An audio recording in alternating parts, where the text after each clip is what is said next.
appare accertato che le terre e le fonti del Livenza, site all'estremo margine nord-occidentale del Friuli, in comune di Polcenigo, 1000 anni fa, all'epoca della scomparsa di Cailina, appartenessero al territorio dei Veneti.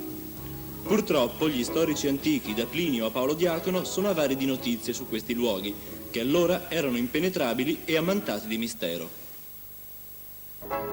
Di certo qui, riparati dalle invasioni celto-gallo-carniche dall'arcata delle Prealpi, fra terre verdi e fertili, bagnate da numerosi fiotti d'acqua, che sgorgano quasi dal nulla fra le rocce, gli uomini dovettero trovare in ogni epoca un luogo sicuro ed abitabile. Ma si può essere certi che proprio in quel luogo si trovasse quella mitica città? Come alle sorgenti del Timavo, così qui dovevano sorgere tempietti pagani, dedicati al dio delle acque, a cui le donne chiedevano figli, recando tabelle e simboli fallici o procedendo a particolari abluzioni. E infatti, in zona Palù, è venuto alla luce uno degli insediamenti palafitticoli più grandi del nord Italia, e nel territorio circostante si sono rinvenuti numerosi oggetti dell'età della pietra e del bronzo.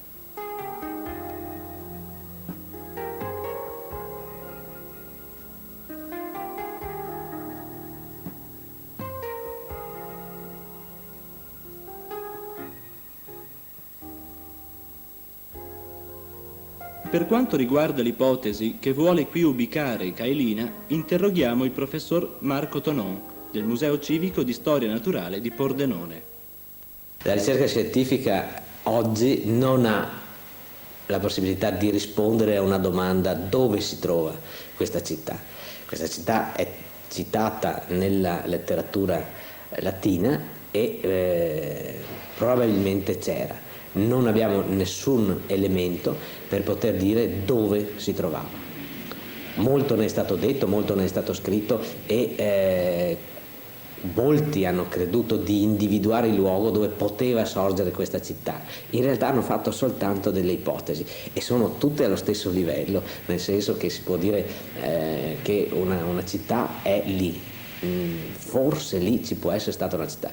Il dato archeologico, cioè il dato di scavo, l'emersione di reperti, non ha potuto confermare, anche perché non troveremo mai forse un luogo con scritto qui sorgeva la città di.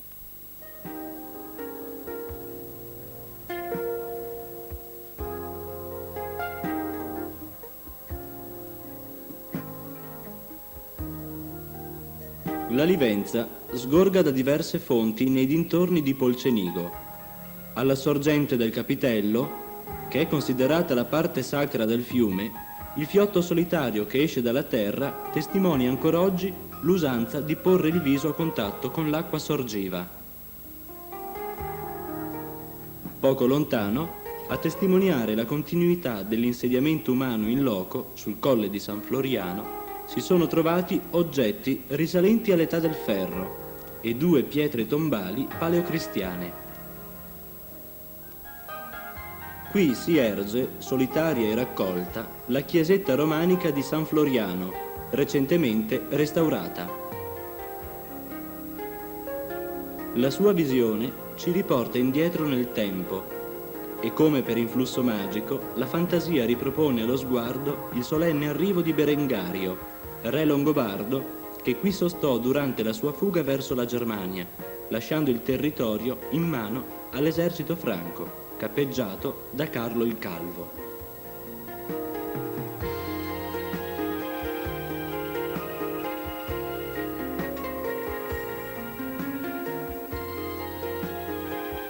All'interno, splendidi affreschi adornano la volta e le pareti del semicerchio absidale, intorno all'altare rustico, di pietra solida come la fede dei padri. Si pensa a paternità artistiche prestigiose, quali quelle del Cavallini, Lorenzetti, Tommaso da Modena. Ma il sottofondo pittorico, ottenuto con il rosso pompeiano, l'essenzialità dei segni, l'espressione dei volti, la fissità dello sguardo, il gesto significativo dei personaggi e la vivacità cromatica potrebbero far pensare addirittura a Giotto. La tradizione narra che ai tempi di Teodosio, nell'anno 437, presso le sorgenti della Santissima, fossero apparse le 3 persone della Santissima Trinità, e si dice che lo stesso Teodosio, avendone avuto notizia, spinse Sisto III a farvi costruire un piccolo sacello, che sarebbe stato poi sostituito dalla chiesa della Santissima Trinità, sorta nel 1542, ad opera dei frati conventuali di San Francesco, che non vollero smentire la tradizione. Il luogo divenne poi meta di pellegrinaggio per le popolazioni di Cimolais, Barcis, Claut e della Valcellina, che vi si recavano per chiedere al Signore acqua in caso di siccità e salute durante le pestilenze. Lo storico Giulio Cesare Beaziano scrisse che una famiglia francese dell'antica casa dei conti di Blois, venuta dalla Champagne a seguito di Carlo il Calvo nell'882, aveva una bellissima fanciulla denominata la Pulcella, che avrebbe dato nome al luogo. A questo proposito scrive il Marchesini: è incerto se il castello sia stato primitivamente costruito dal vescovo di Belluno o dai conti di Polcenigo. Di preciso si sa che il 10 settembre del 963, avendo Ottone I, imperatore, dato in dono a Belluno detto castello nel nome di San Martino, il vescovo di questa città, infeudandone i conti, li chiamò di Polcenigo, dal nome appunto del castello. La casata dei Blois da questo momento cambiò il nome, conservando lo stemma e divenendo signoria di Polcenigo e Fanna. La prima notizia certa dalla quale si deduce la nascita del borgo sottostante al castello, come nucleo civile a sé stante, si trova in un atto del 1200. Il signor Aldrico, figlio del signor Varnerio, con il fratello Guarnerio, definì che chiunque in questa zona sia entrato, giunto o fuggito, sia soldato o rustico o altra persona, anche che abbia abbandonato il maso del padrone e sano e salvo vi venga solo con le sue cose, e se contadino si sia fermato nel territorio predetto per 3 giorni e 3 notti di seguito, vada liberamente e senza paura dove vuole, e ciò, salvi i diritti del padrone che aveva prima, se il padrone lo vorrà, costruire case o una casa nella predetta chiusura. Lo possa fare con tanta sicurezza da poterla vendere, pignorare ed alienare in qualsiasi modo, senza alcun impedimento, salvo che per il primo anno paghi 10 soldi ai suoi padroni per ogni casa, e poi conferendo ogni anno una calvea di frumento, e ogni casa abbia una superficie di terra lunga e larga 3 passi. In quella stessa epoca in cui veniva a formarsi il borgo, un nuovo messaggio ravvivava la cristianità. L'onda lunga francescana era un rinnovamento impensato per una stagione di ferro e di sangue che avvelenava la penisola. E anche i fieri feudatari polcenighesi ritennero l'intimazione francescana della Sciense. Nella loro seconda cerchia muraria del Castello Borgo, sul colle, ospitarono il Cenobium Sancti Jacobi, primo convento francescano della diocesi di Concordia. Del monastero polcenighese si parla per la prima volta nel 1262. Che la prima chiesa di San Giacomo fosse affrescata internamente lo dimostra l'affresco collocato dagli studiosi alla fine del XV secolo, raffigurante Sant'Antonio Abate e santi. Un furioso incendio provocato dalle armate turche che si abbatterono sull'Italia nord-orientale allo spegnersi del XV secolo dovette distruggere completamente il borgo sottostante. Infatti, le costruzioni più antiche che oggi si vedono portano l'impronta del Rinascimento. Sono veri e propri palazzi che al tempo in cui furono costruiti stonavano certamente con le vicine case popolari. E in seguito allo stesso motivo anche il convento di San Giacomo subì un rinnovamento quasi totale. L'unica immagine rimastaci dell'antica chiesa di San Giacomo è quella scolpita in uno dei 2 tondi marmorei del portale, che appare in mano al Santo Protettore. L'altro tondo raffigura il leone di San Marco, che segna la caduta della contea in mano a Venezia, avvenuta nel 1420. Da quell'anno la storia del feudo come piccolo stato indipendente è finita, ma per il gioco politico del nuovo signore essa sembra continuare.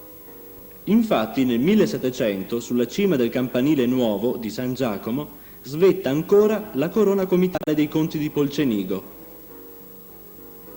La chiesa, poi, vide nel XVIII secolo la sua compiuta evoluzione architettonica, estrinsecandosi in un barocco delicato e non sovrabbondante.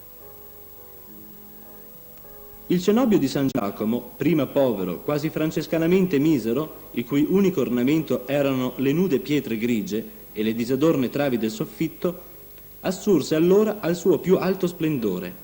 Nel 1700, quando il convento dei francescani fu soppresso per decreto della Serenissima, oro e damasco ricoprirono le poltrone. Intarsi di madreperla e di preziosi marmi policromi, dall'impronta elegantemente lagunare, resero sinuosamente espressivi gli altari. La dolce trasfigurazione del dall'olio si imprimette sulle tele.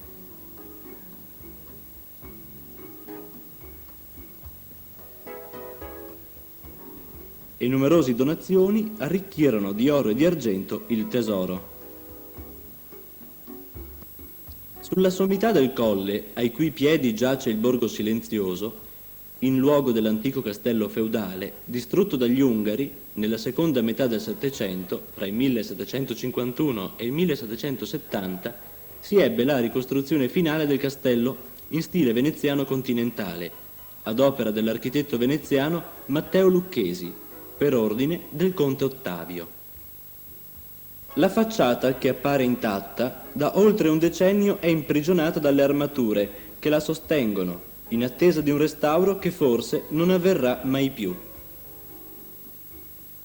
Il nono scrive che i moderni proprietari vollero un palazzo elegante, con tutte le comodità possibili, adorno all'interno di stucchi, pitture, specchi, arazzi con i caminetti alla francese e la sala da ballo con la ringhiera ed altre raffinatezze, che ne rendevano delizioso il soggiorno. Qui, al conte Giorgio di Polcenigo, valente giurista ma ben più abile poeta di fama internazionale, il 18 maggio 1776 arrivò una lettera del Voltaire, speditagli dal castello di Fesny di Ginevra. Ho trovato in queste graziose opere eroicomiche tratti originali che hanno dello charme. Vi dirò, riguardo a ciò brevemente, che il Friuli non deve invidiare per niente alla Senna e al Tamigi i suoi Bualò o Pop. Il castello al lato ovest offre una particolare conformazione asimmetrica, alternandosi a varie altezze. Ora il vento lo sgretola, ma abbandonato alle erbacce sta sempre ritto, superbo, con la sua bianca facciata al sole, come un nobile signore decaduto. Alle falde del colle sul quale si erge il castello, sulla sponda sinistra del Gorgazzo, sorge il Palazzo Fullini, costruito poco dopo il castello. In una sua sala, Eugenio di Beauharnais tenne consiglio di guerra con i suoi generali ed il ministro Cafforelli, 2 giorni prima della battaglia di Sacile in cui fu sconfitto, il 16 aprile 1809, dall'Arciduca d'Austria. Il borgo di Polcenigo, tra il XIX secolo e la metà del XX secolo, fu caratterizzato da una forte migrazione temporanea. Le donne andavano in gran parte a Venezia per fare le balie e le domestiche. Gli uomini, all'estero, come muratori, tagliapietre e minatori. Ma grazie alla ripresa economica del dopoguerra, tutto ciò è ora solo quasi un ricordo.